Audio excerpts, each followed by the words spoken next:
In this video, we are going to discuss slant or oblique asymptotes. So it's just, the reason I want to do this video is we're not going to have any practice problems on it. However, it is going to be part of your pre-calc curriculum, so I want you guys to be able to.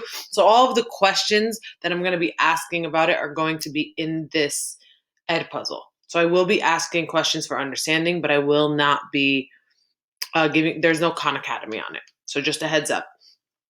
So it's going to be a quick lesson, and everything that is in it, you've been taught how to do, is just applying it. So let's do a really quick review of horizontal asymptotes. So if we have two polynomials, ax to the m plus blah, blah, blah, blah, blah, blah, blah, over bx to the n plus blah, blah, blah, blah, blah, blah, blah, right? Like, everything else doesn't matter when we're talking about horizontal asymptotes, and this is y equals. So if, right, there were three case scenarios, 1, 2, and 3. If we had m is greater than n, right? So if it was like 2x cubed over 4x plus blah, blah, blah, blah, blah, right? Then there would be no horizontal asymptote. If we had m is equal to n, right, same degree, so a fourth degree over a fourth degree, right, if this was like 4 and 4, then my horizontal asymptote would be y equals whatever a over b is. So if I had something like negative 8x to the fourth over 2x to the fourth, these go away and I get negative 8 over 2, so it would be negative 4. Y equals negative 4 would be my horizontal asymptote. And then last case scenario, we have if m is less than n, so n is the larger degree, then, so for example, if I had like 8x to the second over 2x to the fifth, if the degree on the bottom is smaller, then that means that the denominator is growing at a quicker rate, meaning it is quickly and infinitely approaching 0 as our horizontal asymptote. This is the quick synopsis review of what horizontal asymptotes are, or when we have certain horizontal asymptotes. Now, with that being said, we are going to elaborate on this, because there is one case scenario where if m is greater than n, yes, there is no horizontal asymptote always, but there's one case scenario where we might have, if m is greater than n, there's no horizontal asymptote, but more specifically, if m is 1 degree higher than n, then there is a slant or oblique asymptote. What does that mean? That means that, and you know, I'm going to show you what that means before we actually do a problem. So like something like this right here. You see, or actually this one's a little bit easier to see. So you see how this function, there's no horizontal asymptote, right? Like it's not approaching a horizontal line infinitely like we've seen in other functions. But you kind of see how this right here is kind of makes like a line. That's because there is a slant asymptote, a linear, it's always linear, at x plus 5. And if you see, it is infinitely approaching this linear or slant or oblique asymptote. It's infinitely getting closer and closer and closer and closer to it.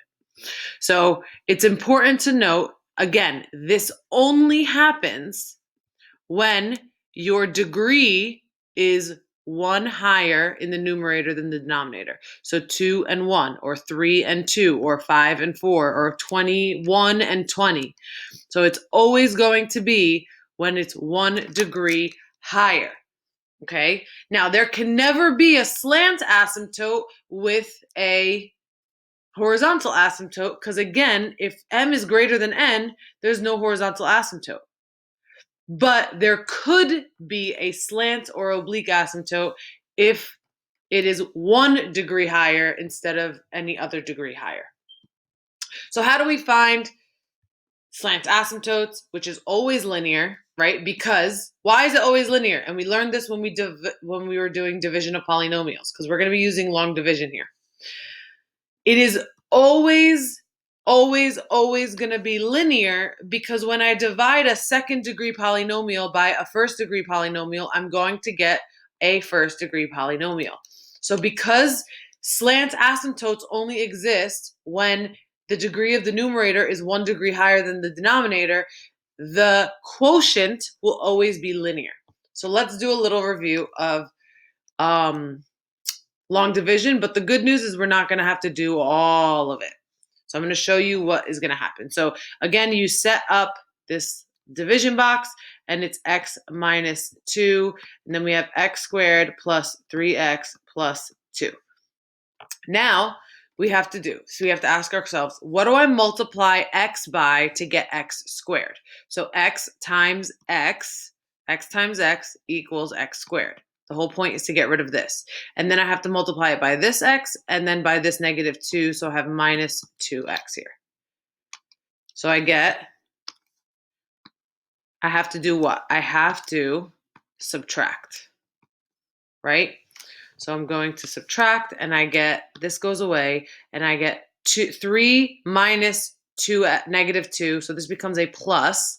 So this becomes 5x, and I bring this down, plus 2. So now I'm going to ask myself, what do I multiply by x to get 5x? So I multiply x by 5. So 5 times x is 5x. But here's the thing. I am done at this point because what's important here is this. The remainder doesn't matter. Everything else is literally not important.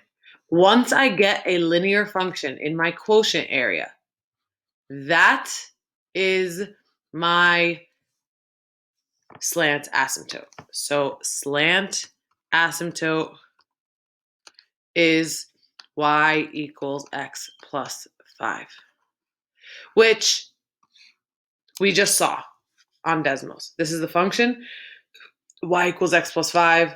There it is. Let's do one more. So let's say we have this one, and we're going to set it up. Now, one thing, just a reminder, when we do long division, if all of the terms are not there, you have to put those placeholders. And then I have x squared minus x minus 7. Again, we've done this. I just want to do a quick review. So what do I multiply by x squared to get 3x cubed? So it's going to be 3x. 3x times 3x squared is 3x cubed. And then now I distribute a property. This times this times that, this times this. So all three of them we have to do. So 3x times negative x is negative 3x squared. And then 3x times negative 7 is negative 21x. Okay, and then we have to subtract. This goes away. That goes away. So I get 0 minus negative 3, which is positive 3. So I get 3x squared. Now, really, technically speaking here, nothing else matters. Yada, yada, yada. Because I know eventually I'm going to ask myself, what do I multiply by x squared to get 3x squared? It's going to be a 3, because 3 times x squared is 3x squared. So I don't need anything else. I have my asymptote. Don't do more work than you need to do. 3x plus 3 is my linear asymptote. Now look. Boom. And then this is my function. Now you can kind of see that linear asymptote, or the slant asymptote. And if we put 3x plus 3, there it is.